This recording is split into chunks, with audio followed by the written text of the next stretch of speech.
Hi, David Erdos back with a new poem. The turn of February the 10th and February the 11th marks the death of my parents. I always write a piece to commemorate their passing on this day.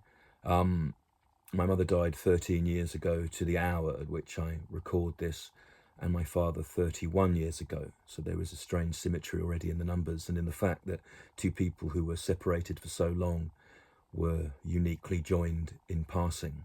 So I hope this piece commemorates them and has resonance to anyone else who has experienced their own loss. I frame this slightly differently to include two different types of light as an attempt at representation, if nothing else. For Tomasz Benjamin Erdos and Lillian Ray Erdos. My Parents' Day. 1 or 2 years before, I bought my mother a dress for her birthday. And then, on her death day, it was the one she wore for the flames. And for my father, the last gift was a book of Galton and Simpson scripts for T. Hancock. I have it now, and these objects, both ghosts in themselves, feel the same. Part of the world and way lost to me, along with the past's definitions. At my age, one's childhood and one's childhood stamp stays unlicked. In my case, that small square, suburban-sized, has become a bone orchard. Dry to the touch, yet still fruitful, for a few years at least. Promise kicked.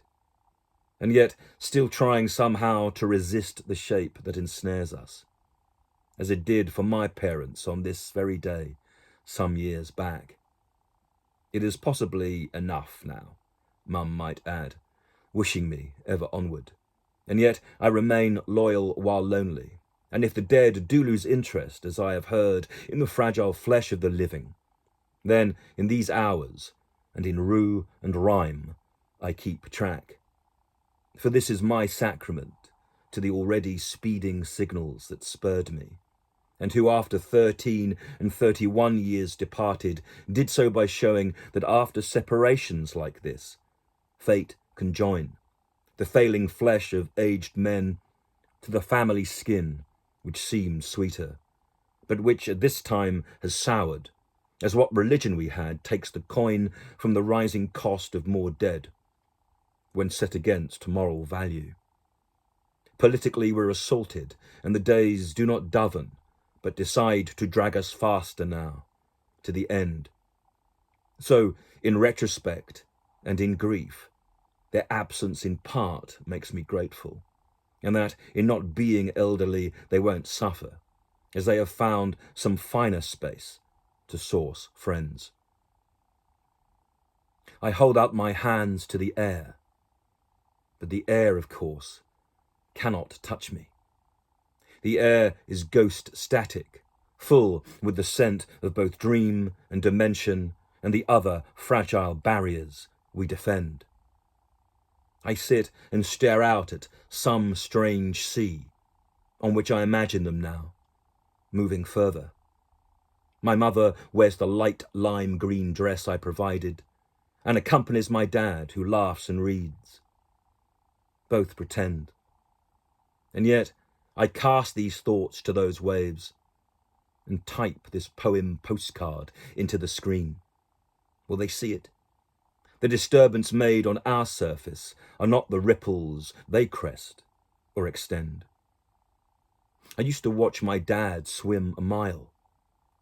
His butterfly stroke was pure angel. The world, such as it is, harbours heaven. But look, the sad ship sails. Still, I send.